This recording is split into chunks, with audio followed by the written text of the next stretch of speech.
네, 여러분 안녕하세요. 칠수입니다. 네, 하나님께서 가인과 아벨을 모두 이를 아담과 하와에게 셋이라는 아들을 선물로 주셨습니다. 아들을 잃어 슬퍼하고 낙심하고 있을 아담과 하와에게 하나님께서 위로의 선물을 주셨죠. 그리고 셋은 가인과 아벨과는 다르게 아무런 문제가 없이 자라난 듯합니다. 그래서 셋도 자녀를 낳습니다. 그리고 그 이름을 에노스라고 짓습니다. 그런데 오늘 본문을 보니까 에노스 때에 비로소 하나님의 이름을 불렀다라고 말씀합니다.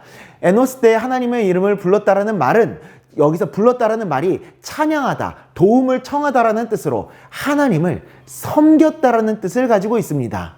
물론 그 전에도 하나님을 찾는 사람들이 있었을 겁니다. 하지만 중요한 것이 에노스로 인해 더 많은 사람들이 하나님을 알고 하나님을 찬양하며 예배하게 되었다. 하나님을 섬기는 사람들이 더 많아졌다라고 이야기하는 겁니다. 즉, 에노스로 인해서 영향력이 펼쳐졌다는 겁니다. 많은 사람들이 에노스를 통해서 하나님을 알게 되는 영향력이 펼쳐졌다는 겁니다.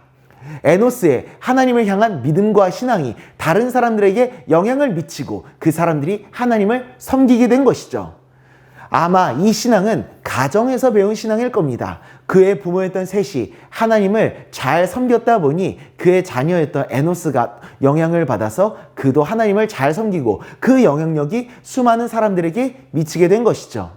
이처럼 신앙이라는 것은 반드시 영향력이라는 것을 발생하게 합니다. 하나님을 향한 나의 사랑이 나의 가족과 나의 주변 사람들에게 영향을 미치는 거죠. 사람들이 하나님을 섬기며 하나님께 순종하는 나의 모습을 보면서 그리스도인들은 다르구나 라는 생각을 하게 되고 그 영향력이 사람들에게 미치게 되는 겁니다.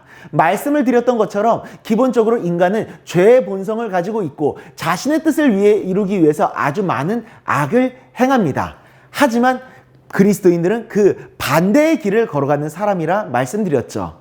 누군가를 미워하는 것이 아니라 사랑을 하고 가난하고 힘든 사람들을 섬겨주고 돌봐주고 아무런 조건도 없이 다른 사람들을 도와주는 사람들, 바로 그 사람들이 그리스도인인 것이고 그 사람들이 모인 곳이 바로 교회입니다. 그래서 누군가가 표현을 할 때에는 교회는 아무런 조건도 없이 세상을 섬겨주는 유일한 곳이라고 표현을 하기도 합니다. 이처럼 우리가 영향력을 끼치는 삶을 살아가며 하나님의 선한 영향력을 끼쳐 많은 이들이 하나님께로 돌아오게 되는, 하나님의 영광의 빛을 보게 되는 놀라운 일을 우리가 감당해 나갈 것입니다. 마태복음 5장 16절입니다. 이같이 너희 빛이 사람 앞에 비치게 하여 그들로 너희 착한 행실을 보고 하늘에 계신 너희 아버지께 영광을 돌리게 하라. 아멘.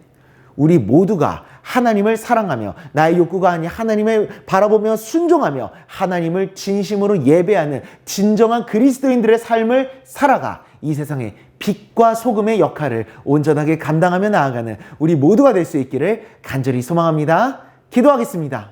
하나님 아버지, 믿음과 신앙이라고 하는 것은 반드시 영향력을 끼친다라는 사실을 오늘 우리가 나누었습니다. 하나님 아버지, 주님은 우리를 이 세상의 빛으로 소금으로 부르셨습니다. 우리를 통하여서 이 세상 가운데 하나님의 빛이 비추어지는 그런 통로로 우리들을 부르셨사오니 주님, 나의 삶을 주님께 드리겠습니다. 주님의 말씀 따라 주님을 위해서 살아가겠습니다. 그때 나를 통하여서 많은 이들이 예수님의 사랑을 알 수 있도록 그 하나님의 영향력이 강같이 흘러갈 수 있도록 주님, 나를 통하여서 일하여 주시옵소서. 예수님의 이름으로 기도드리옵나이다.